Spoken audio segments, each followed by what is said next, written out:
আজি আমি পঢ়িম তোমালোকৰ ক্লাস 6 ৰ ইংৰাজীৰ ইংলিছৰ যেটো লেসন 4 আছে মাইল্যান্ড এটো এটা কবিতা হয় পোয়েম হয় সো আজি এটো পোয়েম আমি ধুনিয়াকে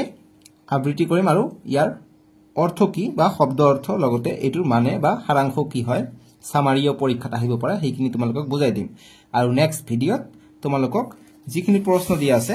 প্ৰশ্নখিনি উত্তৰ মই ধুনিয়াকে কৰাই দিম ঠিক আছে সো আজি মই চেষ্টা কৰিম যে উত্তৰখিনি তোমালোকক মই কবিতাটো ধুনিয়াকে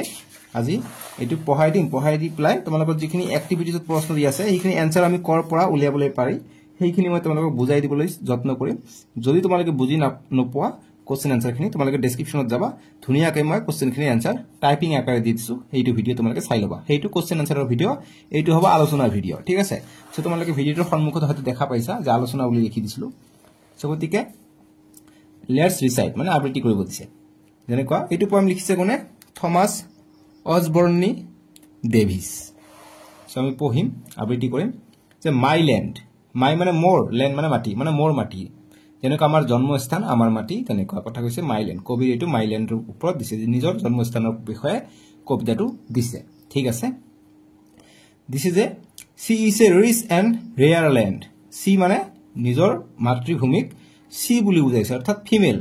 অৰ্থাৎ স্ত্ৰীলিংগক বুজাইছে ঠিক আছে যে তাই ধনী আৰু ৰেয়াৰ ল্যান্ড মানে খুব কমকে পোৱা যায় এনেকুৱা ধৰণৰ ল্যান্ড বা এনেকুৱা ধৰণৰ ঠাই আৰু ৰিচ মানে ধনী ঠিক আছে সো এবাৰ মই আবৃত্তি কৰি দিম তাৰ পিছত মই পঢ়ি দিম she is a rich and rare land she is a fresh and fair land she is a dear and rare land this native land of mine no man than hearts are braver her women's hearts nearer never waver I would freely die to save her and think my Lord divine my land she is a rich and rare land মানে কৈছে যে she is মানে মোৰ মাতৃভূমি she মানে মাতৃভূমি বুজাইছে my landক বুজাইছে যে মোৰ ল্যান্ডটো ধনী আৰু ৰেয়াৰ খুব কমকে পোৱা যায় she is a fresh and fair land মানে ইয়াৰ মোৰ মাতৃভূমিৰ ফ্ৰেছ আৰু ফেয়াৰ ল্যান্ড মানে খুবে ধুনিয়া আৰু ব্ৰাইট ফ্ৰেছ মানে সতেজ এয়াৰ আছে ঠিক আছে বা সতেজ খুবে সতেজ আছে মাটিখন খুবে সতেজ ইয়াত যিকোনো বস্তু ৰুলে ভাল হয় তাৰপিছত কৈছে যে she is a dear and rare land তেওঁ মৰমৰ আৰু কত নপোৱা এখন ঠাই মানে নিজৰ মাতৃভূমিক বুজাইছে ঠিক আছে তাৰপিছত কৈছে যে this native land of mine যে এইটোৱে নেটিভ মানে নিজৰ জন্মস্থান যে this native land of mine যে এইটোৱে মোৰ জন্মস্থান তেওঁৰ কবিৰ জন্মস্থানটো কেনেকুৱা ৰিচ ধনী হয় ৰেয়াৰ হয় আৰু ফ্ৰেছ হয় আৰু ফেয়াৰ হয় ঠিক আছে এটা নেক্সট পেৰাত দিছে যে নো ম্যান দেন হাৰ্টস আৰ ব্ৰেভাৰ্স যে ইয়া মোৰ মাতৃভূমিৰ নিচিনা ব্ৰেভাৰ মানে সাহসী যে মোৰ মাতৃভূমিৰ নিচিনা কোনেও সাহসী নহয় কোনো মানুহ তেনেকুৱা সাহসী নহয় মেন মানে মানুহ ঠিক আছে নো ম্যান মানে কোনো মানুহ মোৰ মাতৃভূমিৰ নিচিনা সাহসী নহয়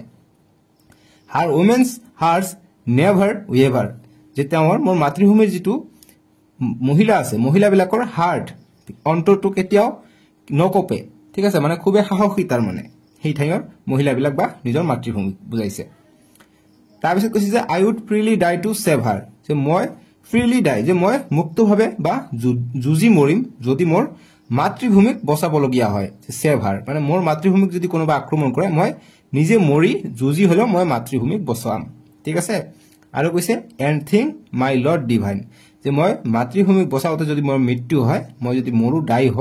তেতিয়া মোৰ কি হ'ব লৰ্ড ডিভাইন তেতিয়া মই স্বৰ্গ পাম বুলি বা জান্নাত পাম বুলি কবিয়ে আশা কৰিছে ঠিক আছে এইটোৱে সৰু এটা কবিতা সো ইয়াত কবিৰ বিষয় দিয়া আছে কবিৰ বিষয় তোমালোকৰ পৰীক্ষাত আহিব পাৰে যেনেকুৱা Thomas Osborne Davis was an Irish poet গতিকে কত ঘৰ আছিলে কিহৰ পয়েট আছিলে আইৰিশ যেনেকুৱা আমাৰ ভাৰতবৰ্ষৰ পয়েটক ইণ্ডিয়ান পয়েট বুলি কয় তেনেকুৱা আইৰিছৰ পয়েট বিলাকক আইৰিশ পয়েট বুলি কয় হি ওয়াজ বৰ্ন অন অক্টোবৰ 14 1814 1814 চনৰ 14 অক্টোবৰ জন্ম লাভ কৰিছিলে এট মালাউথ ঠিক আছে আয়াৰলেণ্ডৰ মালাউথ সো আয়াৰলেণ্ডৰ পয়েটক আইৰিশ পয়েট বুলি কয় he wrote a nation once again তেওঁ এটা কিতাপ লিখিছিল a nation once again the battle of